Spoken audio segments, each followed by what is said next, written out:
நீரில் மூழ்கிய நகரம் என பலரும் அறிந்த ஒன்று அட்லாண்டிஸ் நகரமாகும். ஆனால் அதேபோல ஆசிய நிலப்பரப்பில் இருந்த குமரி கண்டமும் அழிந்ததாக வரலாற்று ஆய்வாளர்கள் கூறுகிறார்கள். பூமியின் அதிசயங்களும் மர்மங்களும் நிறைந்த பகுதியாக விளங்குவது இந்தியாதான். உலகின் தொடக்கமே இங்கிருந்துதான் தொடங்கியது என்றும் இந்த பூமியின் பூர்வகுடிகள் இங்குதான் வாழ்ந்தார்கள் என்றும் வரலாற்று ஆய்வாளர்களால் கூறப்படுகிறது. பூமியில் ஏற்பட்ட மாற்றங்களால் பல கண்டங்கள் அழிந்தது. நீரில் மூழ்கிய நகரம் என பலரும் அறிந்த ஒன்று அட்லாண்டிஸ் நகரமாகும். ஆனால் அதேபோல ஆசிய நிலப்பரப்பில் இருந்த குமரி கண்டமும் அழிந்ததாக வரலாற்று ஆய்வாளர்கள் கூறுகிறார்கள். ஆனால் சிலர் இந்த குமரிக்கண்டம் வெறும் கற்பனைதான் என்று கூறுகிறார்கள். இந்த பதிவில் குமரிக்கண்டம் குறித்த சில ரகசியங்களை பார்க்கலாம். பூமியின் மாற்றங்கள். பூமி எப்போதுமே ஒரே மாதிரியாக இருந்ததில்லை.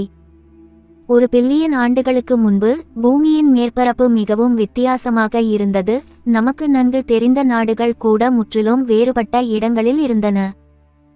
இன்று நமக்கு தெரிந்த நாடுகளும் கண்டங்களும் இல்லை. அதற்கு பதிலாக அவர்கள் அனைவரும் பாங்கேயா என்ற நிலப்பரப்பில் ஒன்றாக குழுவாக இருந்தனர். பேரழிவுகள்.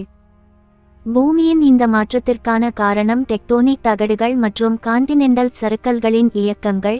அவை மலைகள், நீரில் மூழ்கிய நிலங்கள் மற்றும் எரிமலை வெடிப்புகள், பூகம்பங்கள் மற்றும் சுனாமி போன்ற பெரிய பேரழிவுகளை ஏற்படுத்தின.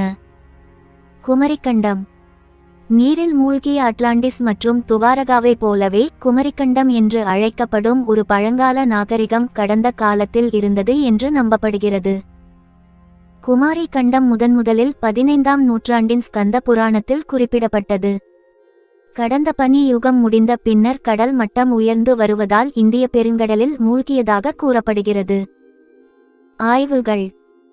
இந்தியாவின் தேசிய கடல்சார் நிறுவனத்தின் ஆய்வின்படி 14,500 ஆண்டுகளுக்கு முன்பு கடல் மட்டம் இப்போது இருப்பதை விட 100 மீட்டர் குறைவாக இருந்தது. மேலும் கடல் மட்டத்தின் உயர்வு குமரிக்கண்டத்தை கடலால் விழுங்கச் செய்தது. தமிழர்களின் நம்பிக்கை. கடலில் மூழ்கிய குமரிக்கண்டம் 10,000 ஆண்டுகளுக்கும் மேலாக பாண்டிய மன்னர்களால் ஆளப்பட்ட ஒரு கண்டம் என்றும் அங்குள்ள தமிழ் மக்கள் வேறு இடங்களுக்கு குடிபெயர்ந்து புதிய மொழிகள், இனங்கள் மற்றும் நாகரிகங்களை உருவாக்கியதாக தமிழ் தேசியவாதிகள் நம்புகின்றனர். சில ஐரோப்பிய அறிஞர்கள் இந்த கண்டத்திற்கு லெமூரியா என்று பெயரிட்டனர். மேலும் இது மடகாஸ்கர், ஆஸ்திரேலியா, இலங்கை மற்றும் தென்னிந்தியாவுடன் இணைக்கப்பட்டுள்ளது என்று நம்பினர். இதன் கடல்வழிப்பாதை ஆசியா முதல் ஆப்பிரிக்கா வரை சென்றது. லெமூரியா கண்டம். 19ஆம் நூற்றாண்டின் ஐரோப்பிய புவியியலாளர் பிலிப் லுட்லிஸ் கிரேட்டர் லெமூரியா என்ற வார்த்தையை கொண்டு வந்தார். மடகாஸ்கர் லெமர்கள் இந்தியாவுக்கு இடம்பெயர்ந்ததை விளக்குகிறது. தமிழ் தேசியவாதிகள் நம்பியதைப் போலவே ஆப்பிரிக்காவையும் ஆசியாவை இணைக்கும் ஒரு நிலப்பரப்பின் கோட்பாட்டை அவர் கொண்டு வந்தார்.